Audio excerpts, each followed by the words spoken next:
O masain zain hailai mun local khom zung zung te kanal pai so krista mingin chi bai ka buk cheu zain hailai mun a hun tra hu dom tak mai kan changa zai tura min som du hi kalom me mani ti kha kan sei du ni o pathian fakle choi moinan juniper thing nuai ti la kan sange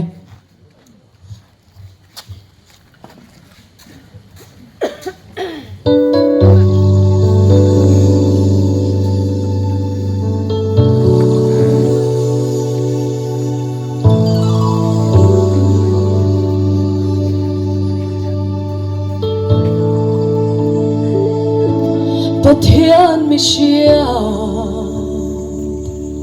zol nei ro pui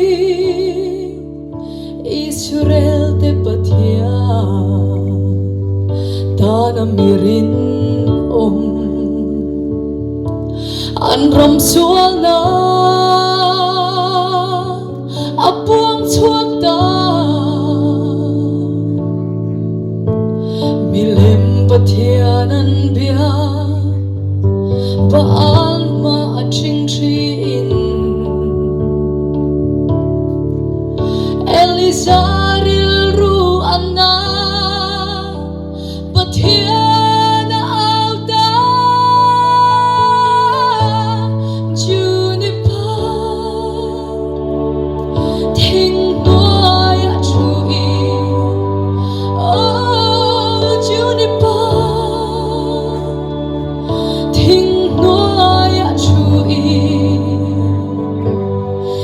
Adila thi na lo za asa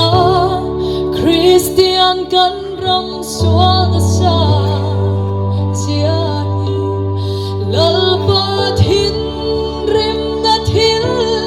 hlirani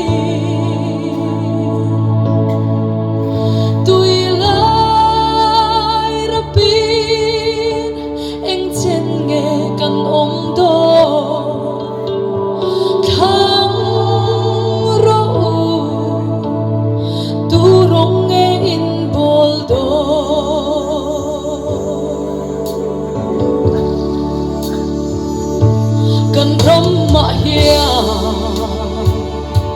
Pathian mi shia Bei tham animo Kan rom ana Kharau thiang ni Sual ne thei na Kan num na sual le to Iswate ipanang Irongdan inungan lalpa out the Juniper Hinggoy chui Oh Juniper Hinggoy chui Adila thi na lo sa asa Christian kan ram sual na sa zia hi lalpa thin rim na thil hlirani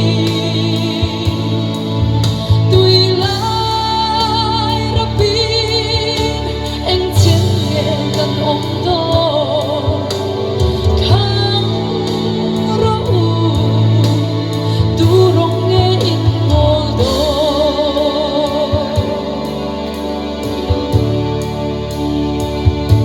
lalpa di chu atai to hun kem te kan nei sol kan ni lo San Araldo Kung ay nahu Ipan honin aom Inun te nandan suak ro Iswal devurang inna Lo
lalpan mal som ro se